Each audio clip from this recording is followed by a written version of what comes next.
ખેડા જિલ્લાનો વણાકબોરી ડેમ ઉપરવાસમાં ભારે વરસાદને કારણે ઓવરફ્લો થયો છે। વણાકબોરી ડેમની ભયજનક સપાટી 236.25 ફૂટ છે, ત્યારે હાલ ડેમની જળ સપાટી 232 ફૂટ થઈ ગઈ છે। વણાકબોરી ડેમની પાણીની જાવક 4.50 લાખ ક્યુસેક છે। ઠાસરા અને ગલતેશ્વરના 11 ગામોને હાલ આ પાણીના કારણે એલર્ટ કરવામાં આવ્યા છે। મહીસાગર નદી કિનારે વસતા લોકોને એલર્ટ કરવામાં આવ્યા છે અને કલેક્ટરે લોકોને સલામત સ્થળે ખસેડવા આદેશ આપવામાં આવ્યા છે।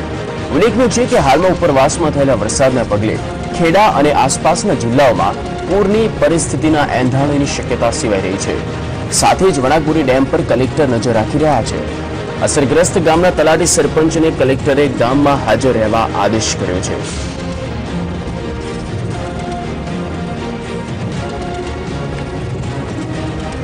ખેડા જિલ્લાનો વણાકબોરી ડેમ ઉપરવાસમાં ભારે વરસાદને કારણે ઓવરફ્લો થયો છે અને તે તેની ભયજનક સપાટીની ખૂબ જ નજીક આવી પહોંચ્યો છે અને સ્પર્શ કરી જાય તેવી પણ શક્યતા ટૂંક જ સમયની અંદર દેખાઈ રહી છે।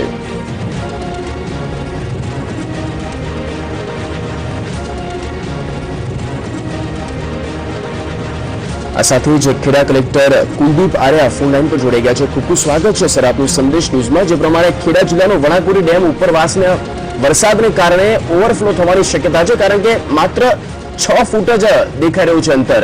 હાલની શું સ્થિતિ છે ત્યાં?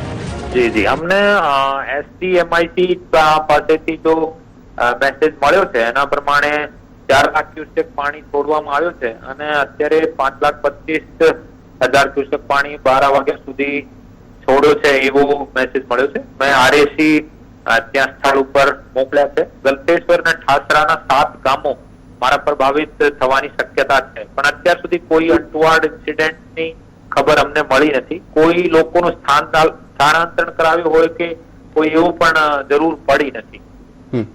બિલકુલ સર, જે પ્રમાણે આપે જણાવ્યું કે 7 ગામો પ્રભાવિત થાય તેવી શક્યતા છે। વરસાદ આ જ રીતે ખાબકતો રહેશે તો શું લાગે છે અને તેમના માટે કોઈ વ્યવસ્થા કરવામાં આવી છે કે કેમ? જી મામલતદાર મારફત તમામ તલાટી અને સરપંચો જો એ 7 ગામોના છે અને કાલ રાતથી જ સૂચના આપવામાં આવી છે કે તમે અલર્ટ રહો અને જો સેફ લોકેશન છે આઈડેન્ટિફાઈ પણ કરવામાં આવે છે। ખરેખર તો જો નીચાણવાળા વિસ્તારના એકદમ નદી કાંઠાના લોકો છે એને જ શક્યતા હોય છે। એમાં પણ મોટા ભાગે જોઈએ ને પ્રીવિયસ હિસ્ટ્રી જોઈએ તો લગભગ 6.5 લાખ કે 8 લાખ ક્યુસેક પાણી છોડવામાં આવે તો કોતરડી કરીને એક ગામ છે એમાં જ ડુબાણમાં જાય અમુક પાર્ટ એવી શક્યતા છે। અધરવાઇઝ 7માં પણ બાકી જો 6 ગામો છે એટલી ગંભીર પરિસ્થિતિ સર્જાતી નથી। બિલકુલ સર, ખૂબ જ ટૂંકમાં જાણવા માંગીશું કે જે પ્રમાણે આપણે ગામનો પણ ઉલ્લેખ કર્યો તો આ પ્રભાવિત ન થાય વિસ્તાર અને તેના માટે કોઈ વ્યવસ્થા કરવામાં આવી છે પ્રશાસન તરફથી? કોઈ એનડીઆરએફની ટીમને સ્ટેન્ડ બાય કે સ્ટેન્ડ ટુ રાખવામાં આવ્યા છે કે કેમ?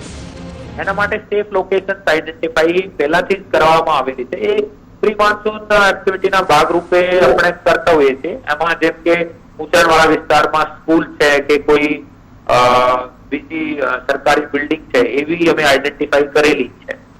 જી, સંદેશ ન્યૂઝ સાથે વાતચીત કરી સર, એ બદલ આપનો ખૂબ ખૂબ આભાર।